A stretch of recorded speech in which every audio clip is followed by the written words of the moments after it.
Think of the most famous love story. What came to your mind? This, or this? But what if I tell you the most famous love story is this? We are you and you are us. Because even after 80 years, this is undefeated and unbeatable. Have you ever thought why does every American president openly supports Israel, and even during the election rallies they publicly advocate Israel like this is an average American daily life issue? We stand with Israel. I love Israel. I love Israel. The bond between our two countries is unbreakable. The eternal friendship relationship is very important. And every Prime Minister of Israel calls the current President of the United States the greatest president. Donald Trump is the greatest friend that the state of Israel has ever had in the White House. Whether Democrats in power or Republican, the relationship always thrives. Jerusalem will be the capital of Israel, and I have said that before and I will say it again. I recognized Jerusalem as the capital of Israel. Ladies and gentlemen, this relationship is not only after the formation of Israel, but even long before.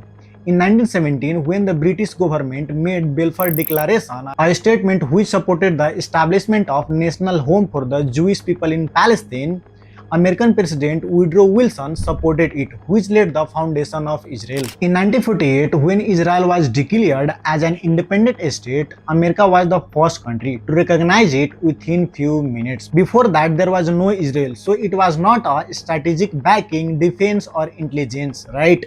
So why did US back Israel even before its formation? Well, there is two main reasons behind it.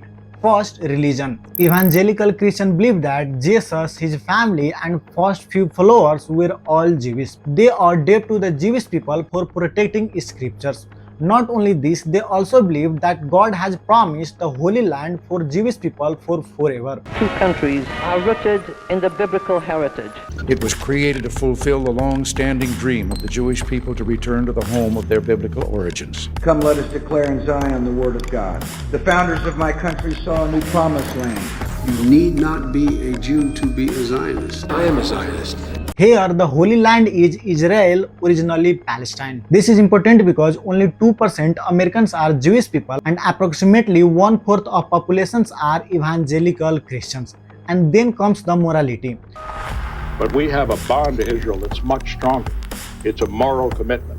During Second World War, around 6 million Jewish people were killed in Holocaust by Nazis in Germany. Hundreds of thousands of survivors are displaced across the Europe.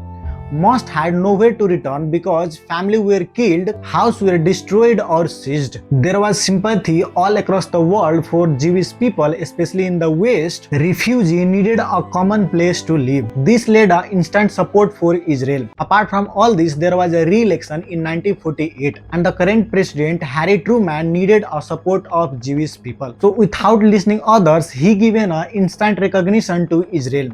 Because the people of State Department were against it because they thought it would constrain the relationship with Arab nations. After Second World War, the world is divided into the United States and the Soviet sides, and the Cold War started. And then in 1967, something happened that completely changed the relationship between Israel and the United States for forever. Arab opposition to the partition scheme has been violent.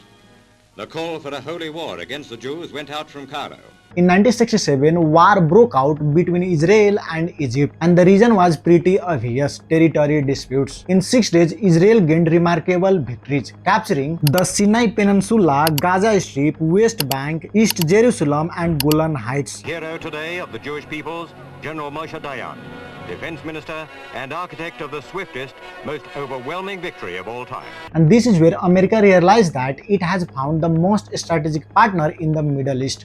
Because Egypt was fighting with Soviet weapons, and getting a victory over Soviet weapons was not an easy job. Now all the economic ties shifted towards defense and strategy. Military assistance, joint research, intelligence sharing, defense technology, and it was super important for America because America was signing agreements with Middle East countries for its protections and even was investing in oil refinery. And we all know it was for petrodollar. So the US found a strategic partner in the Middle East who was good at defense, intelligence, and military. Now comes the most important part of this entire video. Why does every political leaders clearly support Israel, and no matter who became the president of United States, the relationship never fades away? According to them, the United States and Israel have a common shared values, and that is democracy. The relationship between the United States and Israel is rooted in shared interests, in shared values. The only fully democratic country in the Middle East, which is true because political instability always persists in Middle East. This is what they say, but there is much more political interest than this. Lobbying Jewish donors and evangelical Christian voters. Organizations like AIPAC constantly work to strengthen the relationship between America and Israel by meeting with the lawmakers, organizing conferences, or mobilizing supporters. Then comes Jewish donors. A presidential candidate may not need the vote of Jewish people to win the election, but they need the donations. Jewish people are highly politically active and influential people. They are senators, they are in the US Congress, university president, professors, researchers, they are in the Hollywood, and even owner of many prominent media houses like New York Times. Top business leaders are Jewish people. Donation of all these Jewish people matter to every candidate. And last, evangelical voters we talked earlier. And when a president is elected, he cannot change everything at once even if he wants. Here is why. Because president is not supreme. He is supported by multiple institutions. The US Congress, the Pentagon, defense industries, long-standing military agreements, intelligence cooperation, regional strategy. So if there is an agreement made by former president, it cannot be changed immediately. For example, Barack Obama had not good relationship with Netanyahu, but he signed military aid MOU in 2016, according to which Israel will receive military aid of $3.8 billion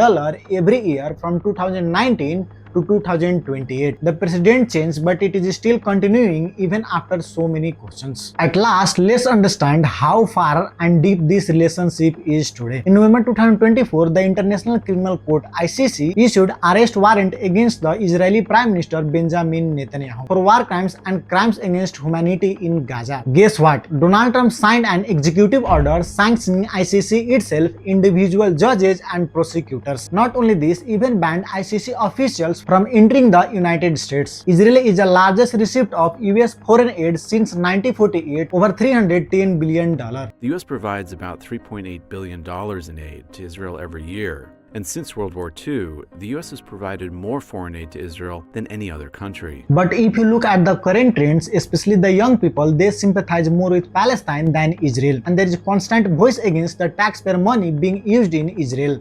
It simply requests a report on how US aid is being used. And most probably you have heard the news like the Israel only and biggest partner US is stepping back. Does this mean things will change immediately?